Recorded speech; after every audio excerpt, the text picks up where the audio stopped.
Wer sich schon mal hat tätowieren lassen, der weiß ganz genau, was für ein einzigartiges Erlebnis dieser Vorgang an sich ist. Das perfekte Motiv auszusuchen, die Vorfreude auf den Tattoo-Termin, dann die Session an sich, der süchtig machende Schmerz und am Ende dann das Wahnsinnsergebnis auf der Haut. Ein bleibendes Kunstwerk, geschaffen von einem Künstler. Das könnte aber in nicht allzu ferner Zukunft anders laufen. Was früher noch eine subkulturelle Szene war, ist heute eine globale Industrie. Und solch eine Industrie braucht klare Regeln, um zu funktionieren und aber auch, um den Verbraucher und die Tätowiererinnen und Tätowierer zu schützen. Diese Regeln werden allzu oft von nationalen und internationalen Gesetzgebern erlassen, häufig basierend auf rein theoretischen Annahmen und fernab jeglicher Kenntnis über die Tattoo-Praxis. Der Bundesverband Tattoo e.V. bildet hierbei die Brücke zwischen Tätowierern, Kunden, Behörden und Normgebern. Eine Brücke, die dringend benötigt wird. Der BVT sieht hier nämlich eine gefährliche Entwicklung. Tätowieren könnte bis zum Jahr 2030 so stark reguliert werden, dass die eigentliche Tattoo-Kunst dabei völlig verloren geht und die hieraus resultierenden negativen Folgen für Verbraucher und Tätowierer nahezu unabsehbar sind. Um das genau zu verstehen, müssen wir ein paar Jahre zurückgehen. Bis zum Jahr 1990 sah Tätowieren noch ganz anders aus. Der Beruf war damals noch eine Lebensentscheidung, nicht nur eine Berufswahl. Und die Motive waren eher aus dem Katalog. Individuelle Tätowierungen nach Kundenwunsch fanden selten Berücksichtigung. Von Regulierungen oder Verbraucherschutz ganz zu schweigen. Gestochen wurde, was in der Haut hielt. Standardisierungen zur Anfertigung einer Tätowierung oder Wundversorgung und Hygienemaßnahmen waren ebenfalls kaum ein Thema.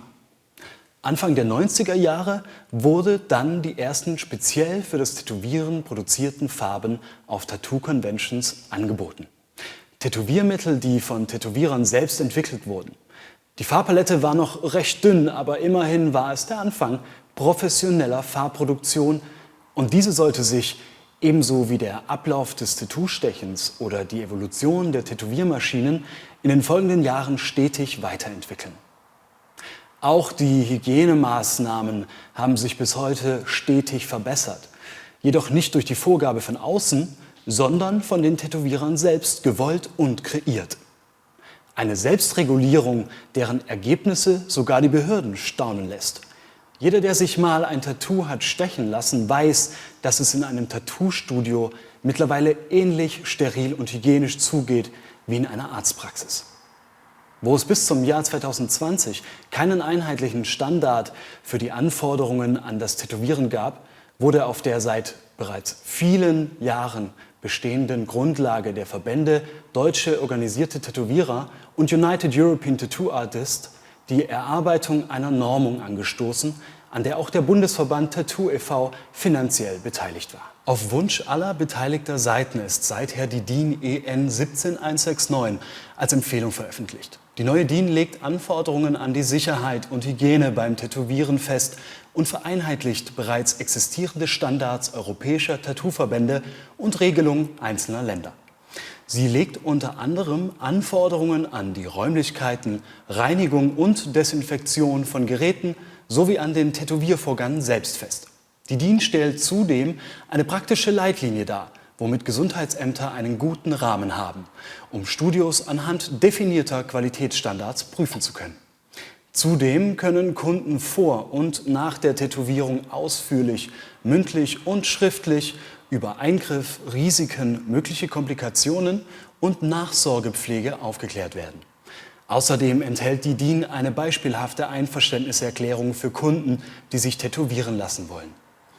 Das ist ein Paradebeispiel dafür, dass eine Zusammenarbeit mit der Branche wunderbar funktioniert.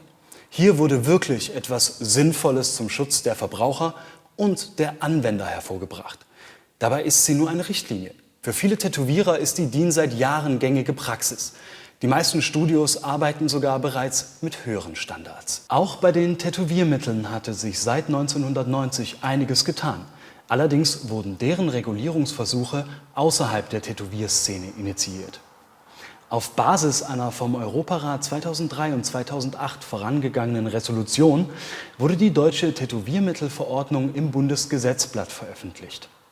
Diese beinhaltet seit Mai 2009 eine Liste von Farbstoffen, die beim Tätowieren nicht verwendet werden dürfen. Eine sogenannte Negativliste. Trotz dieser Verordnung gibt es immer noch Probleme bei verschiedensten Tätowierfarben.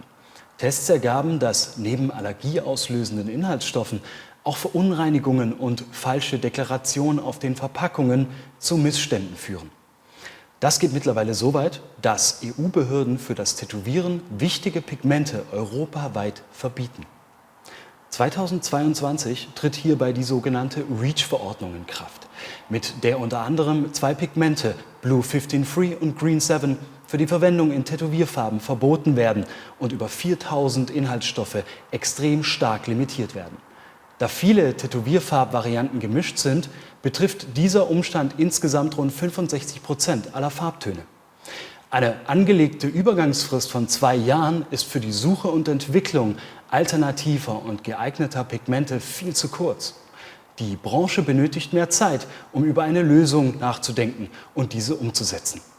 Für die Pigmenthersteller selbst ist der Markt zu klein und unattraktiv, als dass sie sich an einer Lösung für die Tattoo-Branche beteiligen würden. Wenn von 100 Farben 65 wegfallen, versteht jeder, dass es sehr viel weniger farbliche Gestaltungsmöglichkeiten für Tätowierungen geben wird. Die bestehende Nachfrage der Kunden hiernach kann somit nicht mehr befriedigt werden und Verbraucher werden sich Tätowierer außerhalb der EU-Länder suchen. Oder sie werden sich an unprofessionelle Tätowierer wenden, die mit nicht erlaubten und mithin illegalen Farben tätowieren. Das Ergebnis? Unsere Wirtschaft und der Verbraucherschutz werden einen schweren Schaden erleiden. Und genau diese Entwicklung einer undurchdachten Überregulierung beobachten wir mit großem Bedenken. Wir stehen in Zukunft an einem Scheideweg, für den es 2 denkbare Szenarien gibt. Zum einen könnte Tätowieren in Zukunft zu einer Art medizinischem Eingriff werden. Die Tätowierer bräuchten eine paramedizinische Ausbildung, also medizinisches Wissen um das Tätowieren herum. Das könnte dazu führen, dass vielen Menschen der Zugang zu diesem Beruf verwehrt bliebe, obwohl sie großes gestalterisches Talent mitbringen. Was dabei auf der Strecke bleibt, ist die Kunst, die Geschichte und die Vielfalt der Tätowierung. Denn ein guter Mediziner ist nicht gleich auch ein guter Tattoo-Künstler. Zudem würden Tätowierfarben so streng limitiert und reglementiert sein, dass deren Haltbarkeit und Leuchtkraft eine sehr geringe Lebensdauer aufwiese. Die Vielfalt der Motive wäre stark begrenzt. Das Tätowieren gliche einem medizinischen Eingriff beim Arzt. Das würde viele Kunden abschrecken, die den eigentlichen Prozess, die Tradition des Tätowierens bisher so schätzen. Sie wären in ihrer Selbstbestimmung und Entfaltung ihrer Persönlichkeit erheblich eingeschränkt. Zum anderen könnte ein weiteres mögliches Szenario sein, dass Tätowierungen wieder im Untergrund, also ohne jeglichen Einfluss von Behörden oder Regulierungen gestochen werden. Dabei gingen dem Staat nicht nur lukrative Steuereinnahmen verloren, auch der angedachte Verbraucherschutz liefe völlig ins Leere. Die Kunden bekämen so auch keine geeignete Beratung mehr.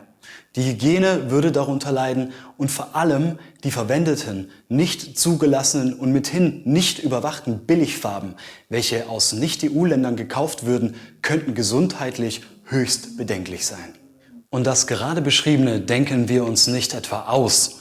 Unsere langjährige Erfahrung lässt uns zu diesen Schlüssen kommen und viele Experten bestätigen uns das.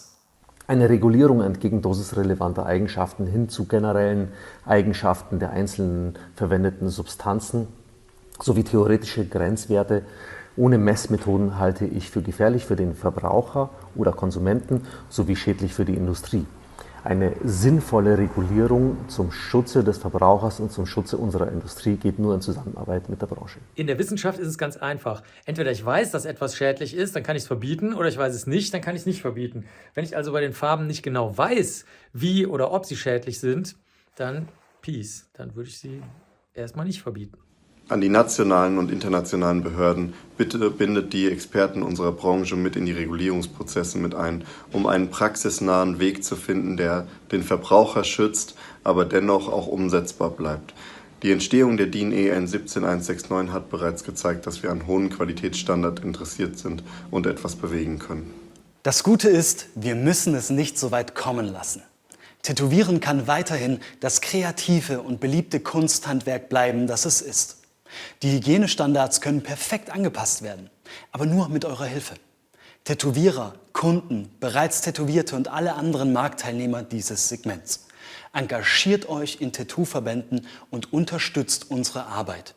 Gestaltet eure Zukunft aktiv mit. Und an alle Behörden und andere Institutionen: Hört den Experten aus der Branche zu. Wir, die Tattoo-Verbände, sind eure Ansprechpartner.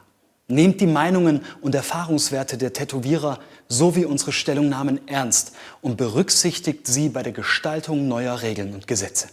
Nur so schaffen wir es, ein sicheres Umfeld für den Verbraucher zu schaffen und die Kunst weiterhin aufrechtzuerhalten. Genau dafür stehen wir, der Bundesverband Tattoo e.V. Wir stehen für eine bunte, sichere Zukunft. Für mehr Infos zu diesem Thema besucht die Seite www.tattoo-2030.de. Nehmt gerne Kontakt mit uns auf. Wir freuen uns auf jede Nachricht. Mit eurer Hilfe retten wir die Zukunft des Tätowierens.